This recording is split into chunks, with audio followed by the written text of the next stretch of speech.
All right, good evening. We'll get started. First, I want to thank you all for attending our community night in the corridor. My name is Alex Lazard. I serve as chair of the Evangeline Corridor Development team, and I also serve as executive director of the Lafayette Public Trust Financing Authority. So I'd also like to welcome you to our campus. We are at the esteemed Downtown Convention Center. I know Dr. Chris is somewhere in the building. But if we can, he's in the back, if we can just thank Chris for his warm hospitality of us this evening.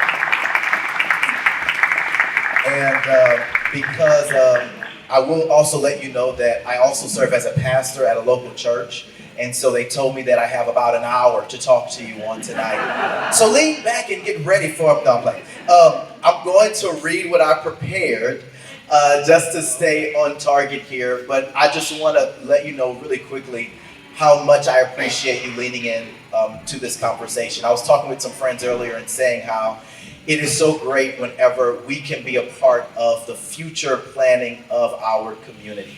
And we don't take it for granted, and in Lafayette, we take every opportunity we can to do it. So thank you guys. So let me go ahead and say what I'm supposed to be saying, and then as soon as I'm done, I'll call up Senator Boudreaux here with some remarks. So good evening, everyone, and welcome. It's an honor to be here tonight as we come together to focus on a key driver of our community's future, the Evangeline Corridor and our Economic Action Plan. The choices we make in shaping this plan will directly impact the prosperity, quality of life, and opportunities available to everyone in our region. And as we dive into the discussions on tonight, I want to have everyone remind yourself that this is more than a blueprint of what's possible. It represents collaboration. It's an effort aimed at fostering growth, empowering businesses, and creating value for every resident that calls the Evangeline Corridor and Lafayette home. Simply, it's about making our local economy resilient and ready for challenges that may come tomorrow. So I want to encourage you all to lend your insights when we break out into our discussions after our presentation. And I encourage everyone to be creative, think strategically, be bold, and continue to refresh your thinking about what's possible. Once again, our goal is that we continue to set the stage for the revitalization that should and will happen in our own community. So with that being said, at this time, I would like to welcome Senator Boudreaux to the stage for some remarks, if we can welcome him at this time.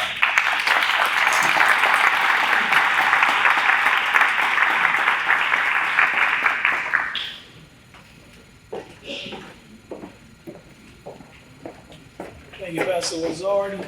It's so good to see so many of you who have come out to this very important meeting tonight as we talk about an economic action plan in our community.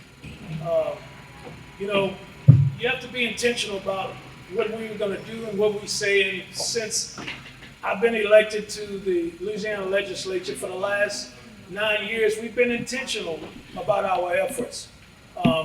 When we went to Baton Rouge, we said we had to do some things and quit talking about some things. And tonight, I'm here to say real briefly that we have the resources, and our investment in North Lafayette has been one of my top priorities the entire time. But what I'm proud of is now we have a strong team of leaders in place. And that's from Lafayette Consolidated Government and our Mayor President Boulay. It's from the Lafayette Economic Development Authority. It's from the Evangeline Thruway Redevelopment Team, Ms. Tina Shelvin and all the coteries. We talked about leader and what they have done under Mandy Mitchell's leadership, that board, and all of the stakeholders that are involved in that. Our consultants from James Lima Planning, and all our other partners that have been involved in great work that has gotten us to this point tonight. So I stopped just for a minute to say we have to be intentional, we have to be focused, and we can't give up. We can't quit. See, this corridor, Kenneth and I lived in this corridor off of the Thruway on 12th Street. So as I close, I want to tell you the current status is no longer acceptable. Now, people will write articles and talk about blight, and they talk about the divide, and they talk about the negative impacts of what a connector can do. I'll say it again. The current status is no longer acceptable. So don't fall into the trap that this will hurt the community. There can be no further hurt, no further pain than what has been felt by the blight, the crime. Who owns a business that wants to locate in an area where no one wants to invest? So that's where we are. So I'm excited tonight, and as the senator that represents this area, we have fought, and we're at a point, as Father James used to say, I can see the light at the end of the tunnel. So the fight is not over. The struggle is never over. And I ask you to remain in with us as all of these stakeholders and all our partners that are gathered here tonight move one step closer to reality, to intentionality about a great future for North Lafayette. Thank you very much. Thank you, Senator Boudreaux. At this time, we'll hear from Mayor President Boulay, if we can welcome her to the stage as well.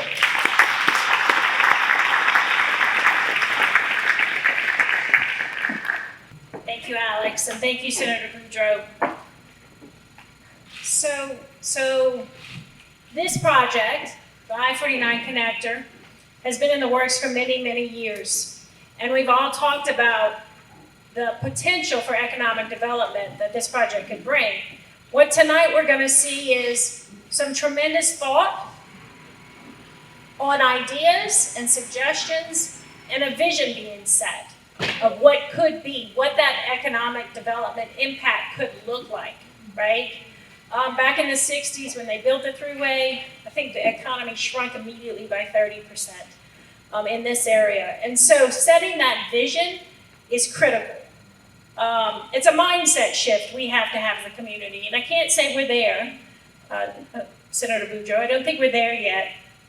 But the way to do that, the way to help people, investors, business people, Northside businesses, even other businesses that want to come from other areas of Lafayette, from other parts of the region, need to see a vision.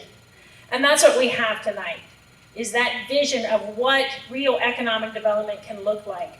All of these ideas, most of them at least, a vast majority, will take private investment, will take extra effort, let me put it that way. We as a government want to see this happen. And so we want to support that. We want to look at the rules we put in place. We want to look at the support systems in place. We want to look at when the connector comes through, not only does it improve traffic greatly, but it also improves quality of life, quality of place, the way we walk around, the way we interact with each other. Do we have not just sidewalks, but spaces where we can get to know each other better, where we can be healthier? Me first needs a healthier life, more walkability, but I'm not alone. It's our entire community. And when you have real walkable spaces around good commerce, around good residential areas, quality of life changes. And so tonight we're here to see some really good ideas, to set a vision, to get people thinking, to get people who have are in the position to make investments or to start businesses, to start thinking about what this corridor could mean for you. Meanwhile, we are working very closely with our friends at DOTD, thank you, and seeing that this project gets through the process it needs to get through in a way that keeps these ideas open. And they have been good partners, and we've had a lot of meetings recently. And so I do want to thank them. I do think we will see it in our lifetime. But we want to see it done well, we want to see it done right, and we want to see it in a way that improves quality of life, improves that connectivity, and improves commerce as well. So thank you for having me. Thank you, Alex, for all of the work you do, and I want to thank the committee as well. I know this has been a long, tedious process, so thank all of you. Absolutely. Thank you, Mayor President. Such a wonderful opportunity we have in the unity that is displayed on tonight. And also, I will be remiss if we also don't recognize Councilman Boudreaux, who is here as well, City Councilman. We thank you for your support and your leadership in our community. Are there any other elected officials in the audience? I do not want to be chastised when I get down. Okay, all right, we're doing good. Well, sounds good. Okay, school board member Joshua Edmond, we see you in the back. Thank you so much for your service to our community.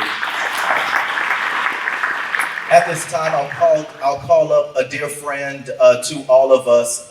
Since this person took her role, we have seen her in so many different places. I almost feel like she has a twin and triplets out there. She has figured out how to duplicate herself across so many efforts. And whenever we reached out to her for support and making sure that we did a good job at having data and technical leadership on this work, it was an immediate yes. So at this time, would you help me welcome President and CEO of Lafayette Economic Development Authority, Mandy Benson.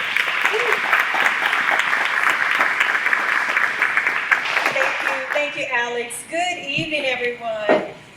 It is very exciting to be here today at this moment, the unveiling of Evangeline Corridor Forward. It is exciting. I was thrilled to get the call from Alex. I don't know how long ago it was, but just inviting Lita to be part of the conversation. Conversations that in the past, Lita was not part of. And if we, Lita, Lafayette Economic Development Authority, are going to live up to our vision and mission for this community, we have got to get involved in uplifting the entire community and providing one of our key themes, which is equitable access to economic opportunity. That's a mouthful, but it means regardless of zip code that you were born in, regardless of what part of town, regardless of what school you went to, we want to see every person in this community have the opportunity to live and reach their full potential, especially economically, but just overall as well. So we're just pleased to be here today. And Alex asked me to just share a little bit about the Lafayette Economic Development Authority with you.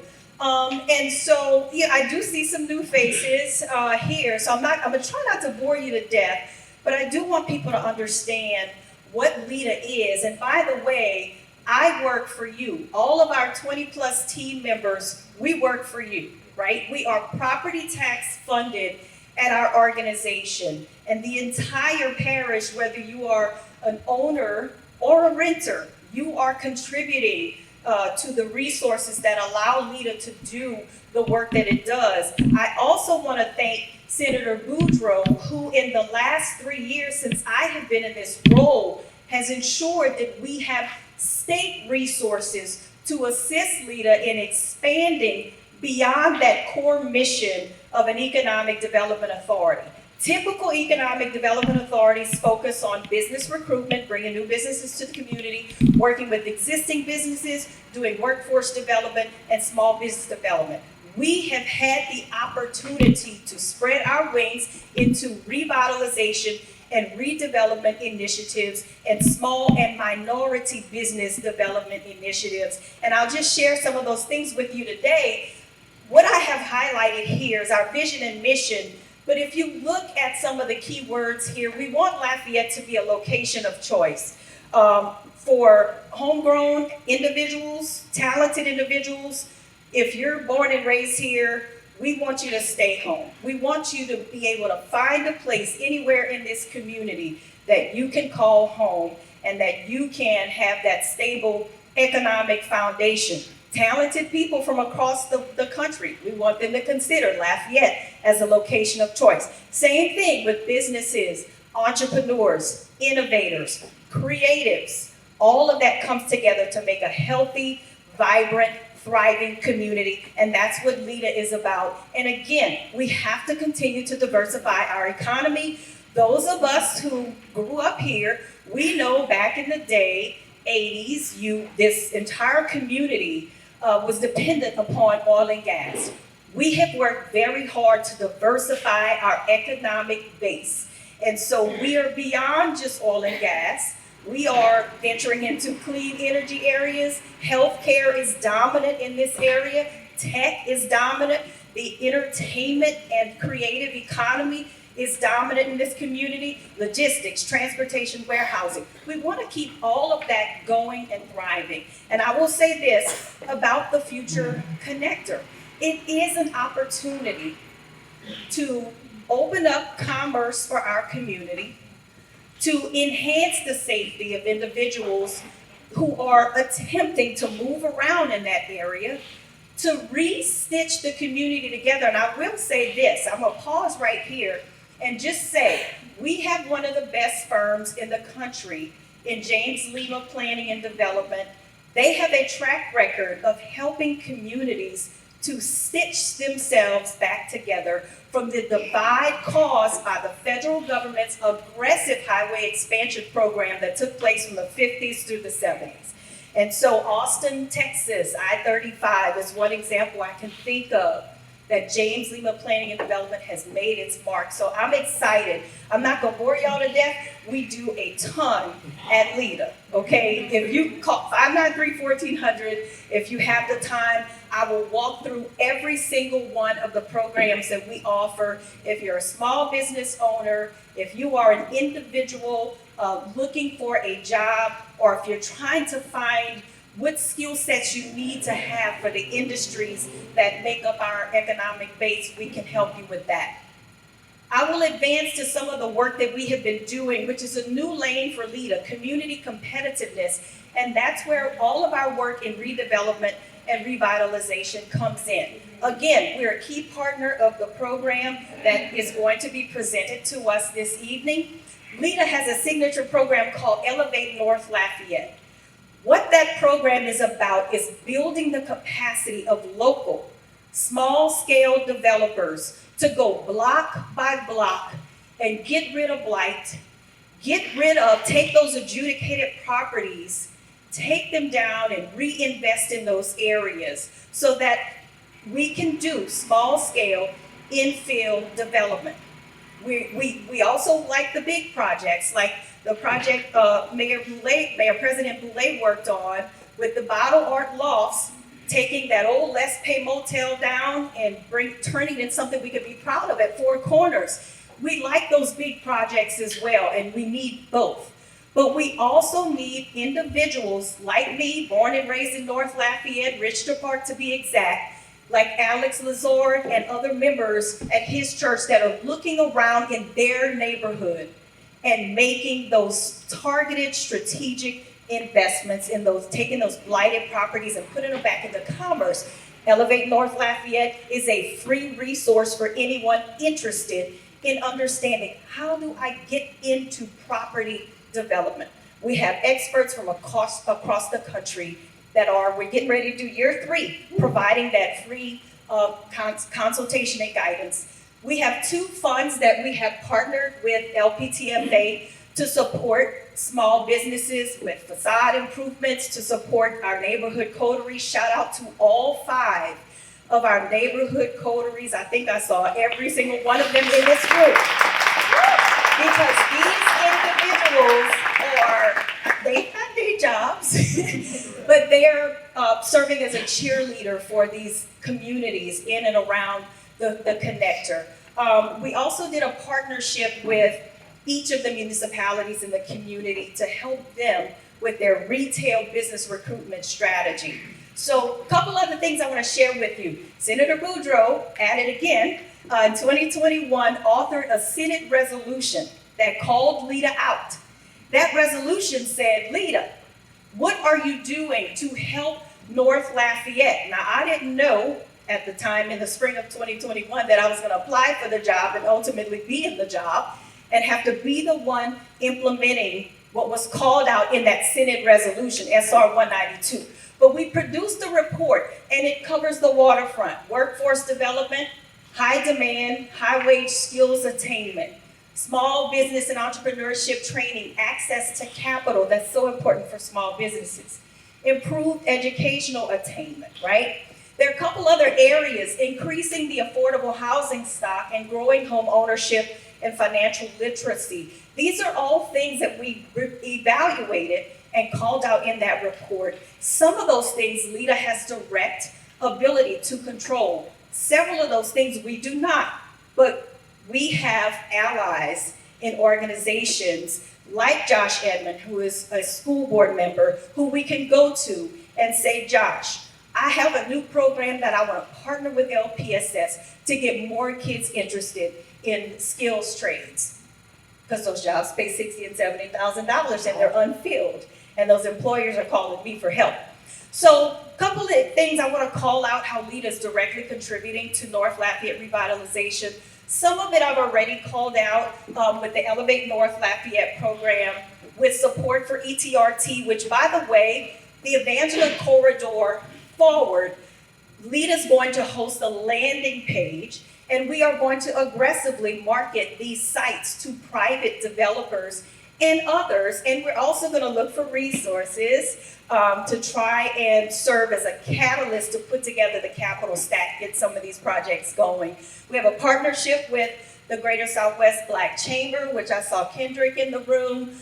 We partner with Legacy Institute to do youth entrepreneurship for disadvantaged youth. There is a ton going on at LEADA. It may not always make it on the news, but I want you all to know LEADA has expanded its footprint and its focus into all segments of Lafayette Parish, and we hope our work is showing.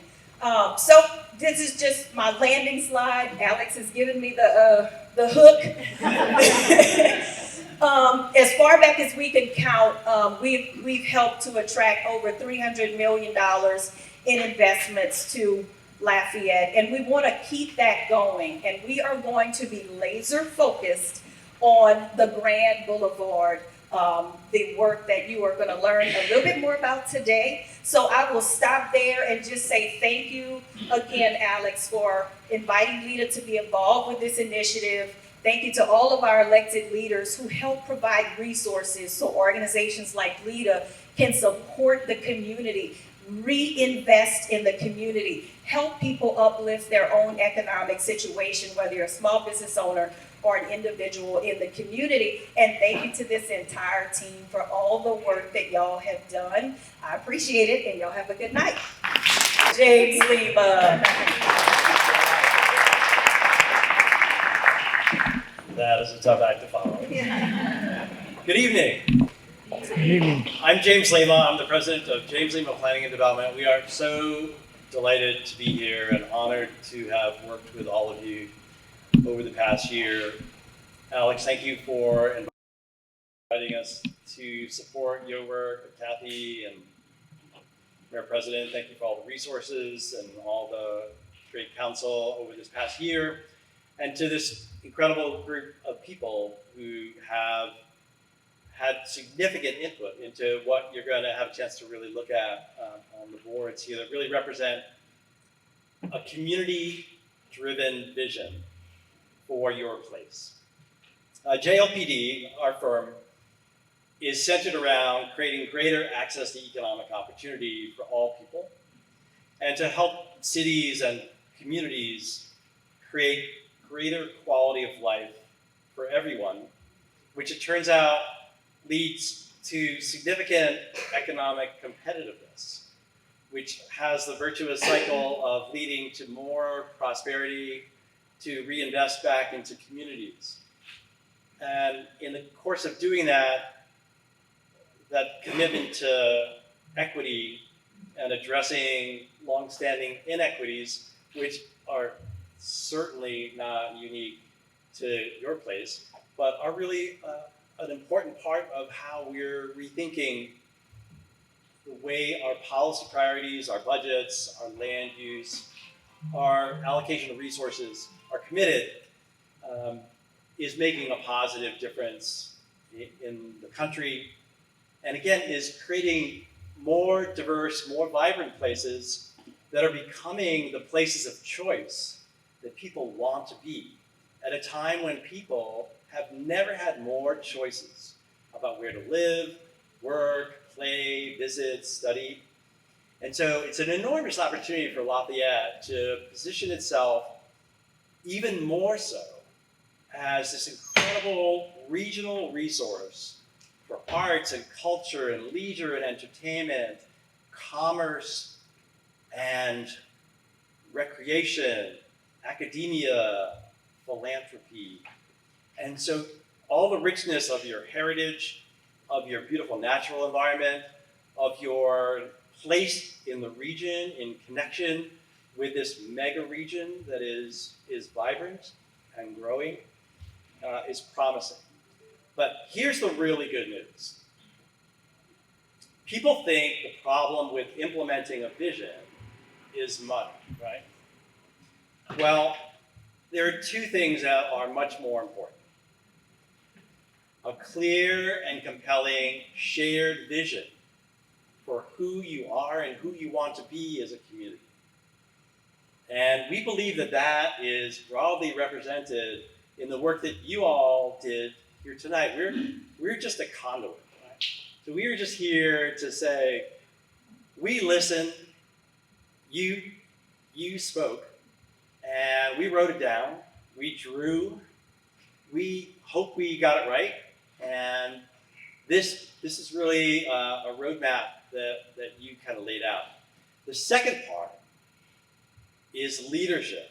And I think we all just heard from Mayor President, from State Senator, from Alex, from Mandy, you have an incredible leadership team in place. And so when you have those two things, and our firm works all over North America, so imagine when we're talking to our real estate developer clients and our investor clients, we're like, I don't know, we'll name a city that we're working in, we're like, well, I don't know, is it a good place for me to invest my money?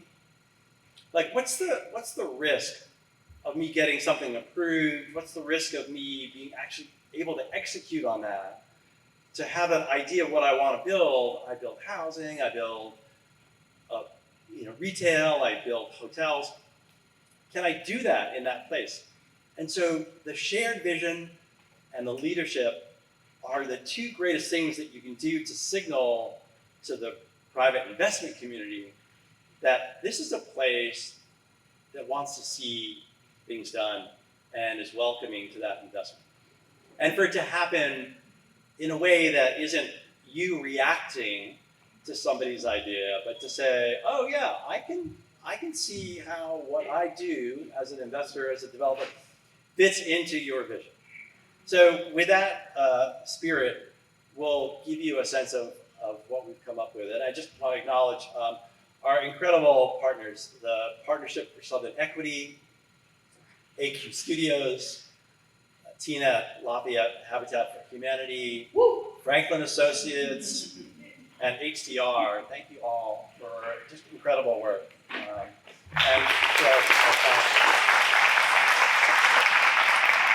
particularly want to call out my team at JLP+D, Deshaun Law, led the effort, and Carrie Dunphy. Thank you. So we're going to do a quick review of the process, talk about action plan recommendations, and then next steps, and then get you back on your feet and looking at plans. So one of the things is there are many past planning efforts that provided a great foundation for this economic action plan. And let me just reiterate, we did not come up with a plan, print it out, to put on a shelf to create that kind of plan. We created an economic action plan. An action plan that you can get to work right away to start to implement. Even though there are parts of the interstate that are going to take years to unfold. There are very significant parts of this overall plan here tonight that we're going to talk about that don't depend on that happening, but actually are ready to happen. And so it's also a pragmatic plan that's built as a kit of parts from the things that we know already work, that are already getting built, that are financeable, that are the kinds of things that you already want to see in your community. So it is an aspirational plan that is attainable because it's made of a kit of pragmatic parts. Good news too is that there are multiple capital investments and initiatives that have come out of all that planning work that you've done. So 12th Street, Congress Street, Willow Street, these streetscape projects already are seeing significant new investments in the community. So this action plan aimed to spur vibrant, prosperous, and equitable development. To identify opportunities, we wanted to measure economic impact, We want to make sure we have a plan of action, and ultimately to create some marketing materials to identify key sites to, again, to attract private responses. But the focus was to result in redevelopment projects, new investments in the public realm and open spaces that become the organizers of new civic life and of investment. Our firm does a lot of work in parks economics, and we show that there's a direct correlation between proximity to desirable public spaces, great streets, and beautiful parks, and economic value and real estate value. So when we create beautiful places, it creates demand to be near those places or in those places, right? And that creates demand to be in real estate that's in relation to those places. We looked at the kinds of barriers that are in the way of succeeding in implementing this. So what are some of the policies, the financial incentives, the programs that we've shown are working in your region and beyond as best-in-class examples? And you can't count on any one entity to do this alone. It's very much a public, private, civic, and philanthropic collaboration. All right, so we analyzed a whole bunch of data sets and input, right? So industry, business data, demographic and socioeconomic data. Now that tells us a lot of things. That tells us, well, there's actually, an enormous amount of disposable income in all communities, and people are spending money. But guess what? There aren't a lot of services, there aren't a lot of retail options locally. And so people are going outside the community and spending their money somewhere else. And so that means we have an opportunity to create more small business, more places for more entrepreneurs and people who want to be in commerce locally, to capture some of that local spending power that's getting lost to the outside.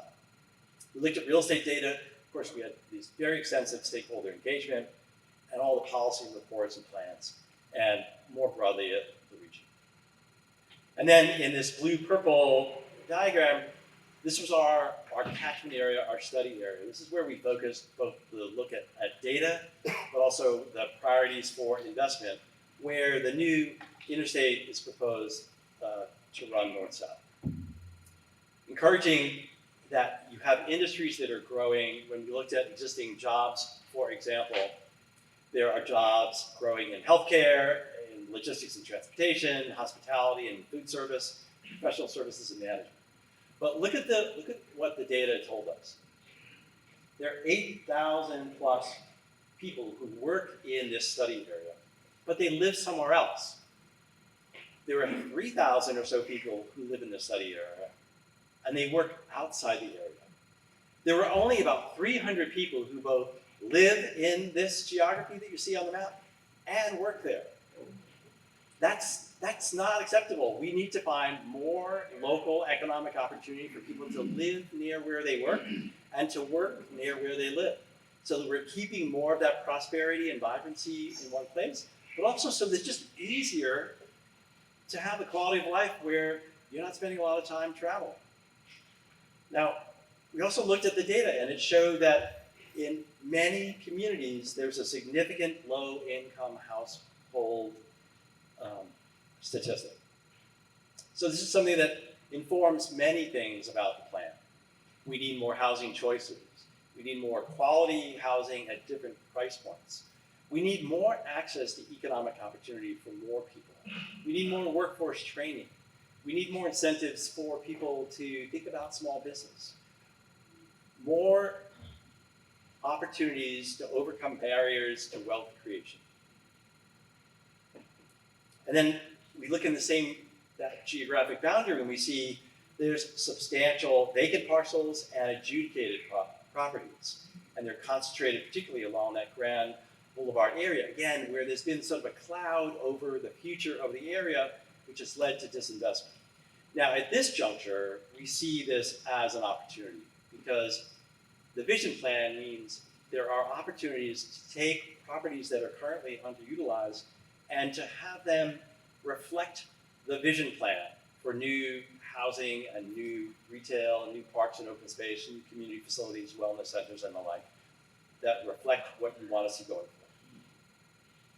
We also saw from the data that there's demand for small retail spaces. There's an oversupply of what we call large footprint retail spaces, the big box stores that are struggling globally, really. But then there is a demand for small spaces. So as we think going forward about adaptively reusing existing buildings, but also building new spaces to make sure that we're providing for opportunities for new small business space.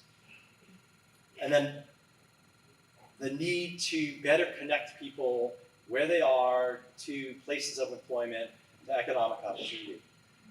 The data shows that some 20% of households in that study corridor have no vehicle access. And so are, of course, dependent on transit and other forms of mobility. 38% of the city and 67% of the parish has no sidewalk coverage. So there really are opportunities in terms of job creation and business attraction, but also quality of life to create better transportation and pedestrian infrastructure. And with that, I think I'm turning it over to Tina, everyone's favorite.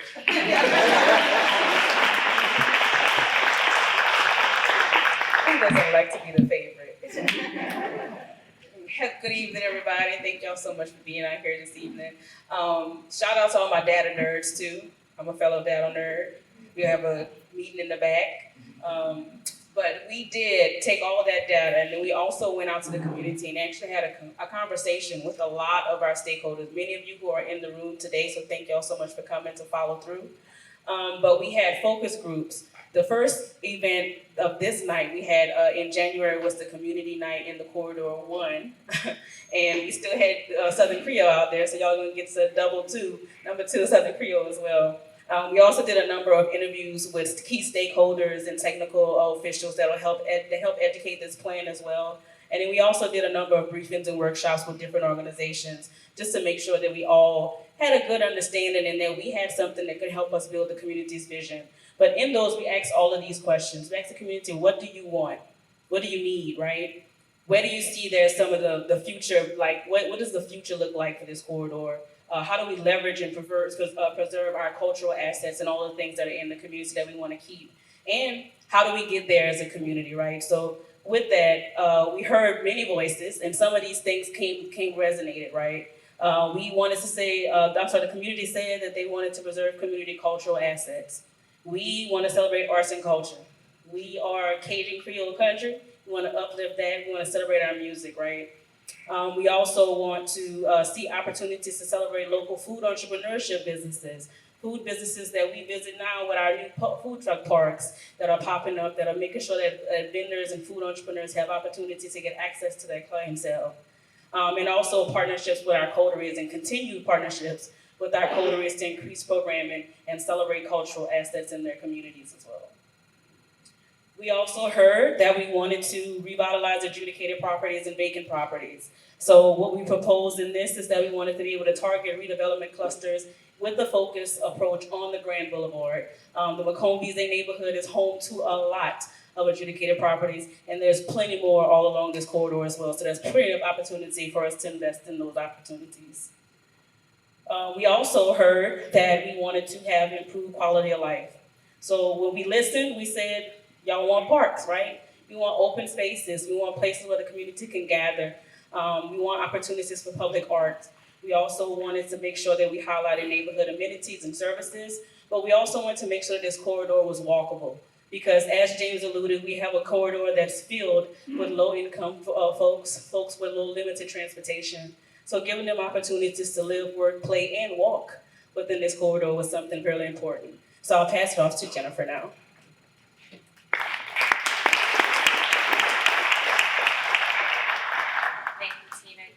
Everyone. My name is Jennifer Cobb, and I am representing the Partnership for Southern Equity, a part of the consulting team.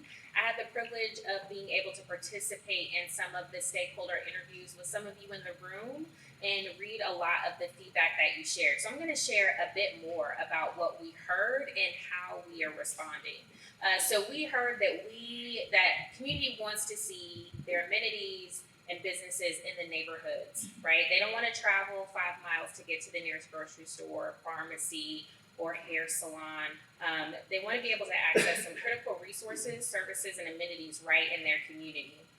So we are proposing, and you'll see this in the site plans across the room, the vision that we want to see small businesses that are offering the amenities that community members want to see right there in their neighborhoods. We also heard a need for additional workforce training and opportunities to increase skills, right? So going back to what we heard from Lita and Mandy, really being able to provide more access to these high quality jobs and opportunities in the Lafayette community. So offering some workforce training through partnerships, maker spaces, so providing space for folks to come together, collaborate, gain information and knowledge, and innovate. Food entrepreneurship, so really celebrating the culture through food of this community, providing space for food entrepreneurs to test out new recipes, and provide new space for them to access their clientele, and a community resource center, a bit of a one-stop shop for folks to access resources and information. Also provide some space for local nonprofit organizations to have a bit of a satellite space to offer some services, workshops, training opportunities right in this community. And we also heard the need for quality, accessible, affordable housing, so housing at different price points right in this community. So mixed use and mixed income development, activating that ground floor through a lot of that retail with housing right above, and leveraging the publicly owned land and resources that really exist already in this community, including those adjudicated properties that we heard so much about. So I will pass it over to Stephanie to talk a little bit more about what we heard. My name is Stephanie James. I work with Franklin Associates. We helped on the public engagement and outreach with everyone's favorite Tina and Habitat, and thank you, Melinda, for y'all's support. So we heard that this community wants to support aging in place, more senior housing that's safe and affordable, health and wellness services and partnerships, and that doesn't always have to look like a doctor's office or hospital, right? How can we have things that help us have health and wellness as far as food and activations and open places and things like that. And attracting young talent. We listened and we proposed open space and amenities and active recreation options. We, James alluded to earlier that, there's a lot of property along the corridor that could be used for different activations to bring community together. And also make walking, biking, and transit safer and more convenient. How many times did we hear in some of the focus groups that people are, dodging traffic to get across the corridor? We listened and proposed redesign street sections with good crosswalks and lighting, to invest in attractive pedestrian connections and improve bus stops so that everyone that uses different modes of transportation have options. And now, back to you, Sean. I'm so sorry.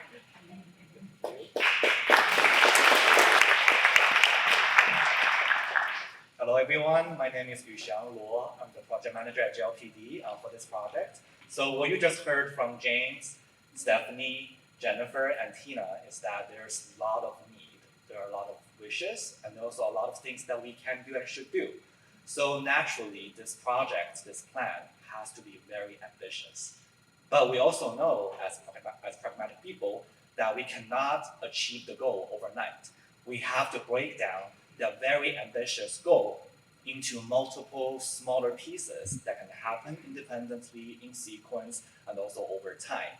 And that is what we are presenting to you tonight. Instead of having just one giant vision, we actually broke that vision into 8 catalytic projects that can happen independently, but also in a coordinated way in phases over time, so that eventually the wish list that we just heard can become realized. And altogether, these 8 projects in total, that they can produce 1.5 million square feet of new development that can be implemented in different phases, and providing more than 400 permanent jobs in the retail and also commercial spaces that we're including. The housing components throughout the 8 sites can generate potentially almost 1,000 new units, and overall, spread across the 8 sites, we're adding 19 acres of new open spaces to the community. So later, each of our team will talk about one of the 8 projects, and then at the end of the meeting, we will also be at the stations across the room to give you a closer look into how each project looks like. But before we do so, just want to caveat and also further clarify what you are seeing today is versus what it is not. What we are showing you today is our attempt as planners and also economists to integrate what we heard from the community, like what we just heard from Tina, Stephanie, and James, and also Jennifer, together with what we see in the economy, in the market. So we are always trying to take that pragmatic approach of integrating the needs and the wishes of the community together with the market reality. And because by doing this, we can set the stage for planned actions that can enable redevelopment. Yes, redevelopment, they can happen individually on individual sites, but from our experience working across the nation, when you have coordination, the results will be better because it reflects the larger trend. And also, what we're doing here tonight is that we continue like all of these plans reflect what we heard, but it doesn't mean the end stage of any engagement, because what we are showing you tonight is not a set of master plans or building design plans that someone will use and start building right away. Rather, it is only the beginning of continued conversation. But in the later stage, conversation will need to happen more at the local individual project and parcel level. And we hope that this plan tonight can enable you to have those additional conversations as we think about implementing individual projects. Ultimately, this vision that we are showing you tonight integrate both the needs of the community and also the market reality. By doing so, we see this as a potential to uplift the community as a whole. And also, as James mentioned earlier, when we have this shared vision and also leadership behind it, it will make redevelopment easier, more possible, less of a distant future, so that the outcome will be able to empower and also improve the lives of individual residents and the community members. So, we have 8 projects. 5 of those concentrate in the intersection between Macomb-Vizay and downtown. I'm going to talk about those 5 first and then move on to the rest. The first project that we're presenting to you tonight is located at the Simcoe and Jefferson and Mott Street Triangle, where the Senior Art Studio is located right in front of the Veterans Park. So around this site, when we did engagement earlier in the process, we heard from the community that we need more housing and also we want more open spaces that's programmable and active rather than just sitting there for purely passive enjoyment. And we also learned from the data that we need more commercial and retail activities, especially on the east side of the highway, of the thruway. So what we are proposing is a set of projects that can be combined to call the Simcoe Triangle, where we are adding potential sites for mixed income housing development.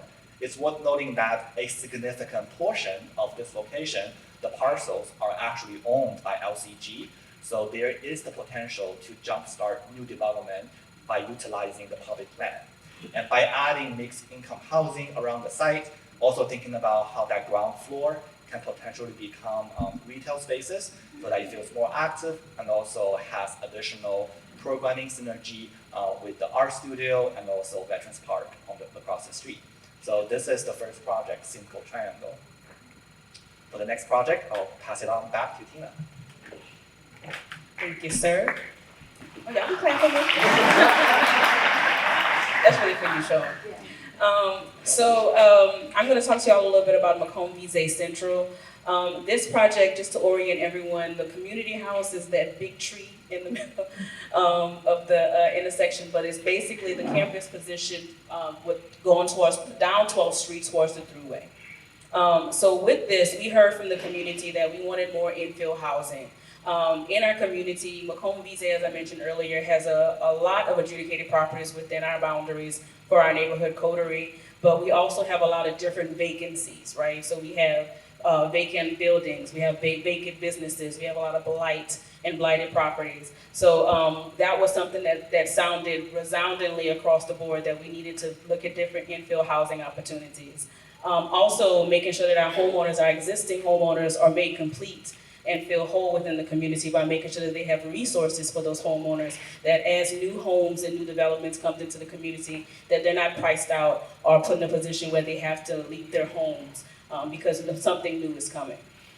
We also talked about revitalizing adjudicated properties, and Macomb Visa is taking a lead on that in our community as far as our adjudicated properties pilot program that we're working on in partnership with the city of Lafayette, as well as Lafayette Habitat for Humanity, and now LEDA through the North Lafayette Initiative as well, that's helping us with the consultants really hone in our vision for what we're going to be doing with those adjudicated properties and how we're going to be activating and bringing them back into commerce. And just with Macomb Visa, with the community house, as some of you may know, we've been actively working towards activation of cultural resources in our community. We activated our Creole Cultural District in Macomb Visa in 2016, and we continue to offer different programming. Y'all come holler at us the Sunday before Mardi Gras, Party Girl. We like to have a good time in our neighborhood, the Boudreaux know. So here's the Reimagine. So basically we're presenting to you a cultural campus Reimagine. This is the new, what we think could potentially happen here in Macomb Visa. And just so everyone knows that every existing house that is currently there in good shape and is being used in our community is staying in this plan. But what we're proposing now here is additional neighborhood retail opportunities, more adequate and multifamily housing opportunities in our community, but then also activating and leaning into our food entrepreneurship and our cultural assets in our community. So what you guys see here is a reimagined campus of what could potentially happen here in the Macomb Visa neighborhood, and we hope they'll be able to spur more development and more economic opportunities within our neighborhood. And I'll pass it to Stephanie. And we will speed up the process a little bit so that we can feed you guys and then get to the boards. But we also, so downtown, Thruway Divide, the community voices and data findings said that we need more housing, right? Lively, accessible, and safe open spaces. There's a lot of property, but how can we activate it to be purposeful? Opportunity for retail and commercial activities, and need better transportation access so that this section of the Thruway is cohesive with downtown proper. And then we would call this the downtown connection, a new front door to the heart of the city. We propose new park and open space programming, housing and mixed-use development, enhanced pedestrian and transit access. So as you can see, open space activation, housing, and a place where people can live, work, and play. Next, I'll pass it to Carrie. Hello, my name is Carrie Fry. I'm an architect at AQ Studios here in Lafayette. Our next Catalyst project site is the Jefferson intersection. So here in this image, we're looking down the southbound lane of the Evangeline Thruway. The intersection with Jefferson Boulevard is just behind us. We've got Burger King on the left, gas station on the right. We heard a lot of input from the community wanting more retail and commercial activities. We have a lot of closed down businesses in this area. We need better transportation access, and that there's a big lack of housing options. So this is what that area could look like in the future. The Evangeline Thruway is being converted into what we call the Grand Boulevard. We're proposing safer pedestrian and transit access. You'll see we have significant sidewalks, street trees, and bike lanes on both sides of the new Grand Boulevard. We're proposing a new grocery store anchor just to the left out of the frame of this image. A small business hub and more street commerce. We have a lot of mixed income and mixed use development in this area. In this area alone, we have, I think, over 2 acres of new open space and over 200 new housing units.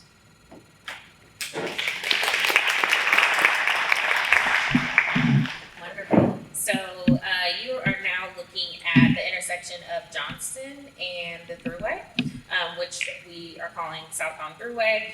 So what we heard for this particular site was a need for better transportation access and wayfinding, so pedestrian access, sidewalks, wanting more housing, a need for better parks and open spaces, spaces for folks to gather, and business opportunity, primarily small business. And so how we are re-envisioning this is the Boulevard South, a center of gravity along the new boulevard. And so in this vision, we propose mixed income and mixed use development housing, so really activating that ground floor with retail and other amenities that are needed for the residents. Also a community center that could really serve as a gathering space and an opportunity for folks to learn and grow. This space could be used to really activate partnerships, nonprofit organizations and programs across the city to come in and have a bit of a satellite space to offer some additional programming right there for the residents in this community. Also some green space, which you can see up in the northern part of this image. Again, creating some open space for folks to gather, programming, festivals, events, and other activities for folks to gather, build social cohesion, a makerspace. So for folks to really come together and innovate, be creative, learn and grow, build relationships, and educational programming, thinking about workforce opportunities. How can you ensure that folks in this community have opportunity to learn and become competitive, right, for the job opportunities that are in the region? And I will pass it over to Thanks, Jennifer. Hi, everyone. My name is Carrie Dunphy, and I'm with James Lima Planning Development. So we just heard about the southern sites that we're looking at. We're also looking at 3 sites to the north. And the first of these sites is right at MLK Junior Boulevard, just off of the new Thruway, where the Parkway Plaza Shopping Center is. So here we have a very large parking lot that is generally underutilized. And we really heard from the community the need for greater transportation access and also to leverage and complement existing commercial and retail opportunities with new live-work places and new retail options.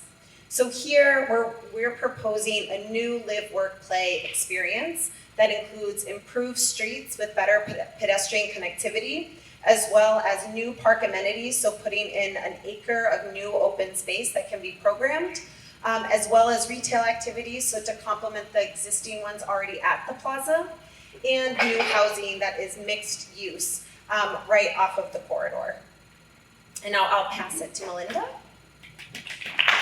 I'm Melinda Taylor with Lafayette Habitat for Humanity, and I am here to talk about the Donlin Avenue project. Now, this is an area that you're probably all familiar with. It's right across the street, closer, okay. Right across the street from the Walmart, the former Walmart on Evangeline Thruway. It's a site that's about a little over 10 acres, and across the street there's an additional about 2 acres of open space. It's now undeveloped. It's all owned by the same person, and we saw this as a place where we could be responsive to the community's desire for more opportunities for people to age in place. There are a lot of aging members of the community in this area, and so we envision redevelopment of this area with senior living, a healthcare facility, and additional housing as the Donlin Triangle. Sorry, I'm having trouble holding this thing close enough to my mouth. The Donlin Triangle is a community, a healthy community for aging in place. So senior housing, retail amenities, healthcare services. So we're looking at an assisted living facility on this site potentially, some mixed use, a mixed use building for a health clinic, and some housing, and then 3 additional potential housing developments that would provide housing with at least 20% reserved for people at 30, 60, and 80% area median income. So some affordable but mixed income housing on this. Good evening. Plan Patterson is a 21-acre site located near the southwest quadrant of the I-49 and I-10 interchange. The site contains 5 hotels, including the Fairfield, Holiday Inn, and others. All of these are accessed from the Evangeline Thruway frontage road.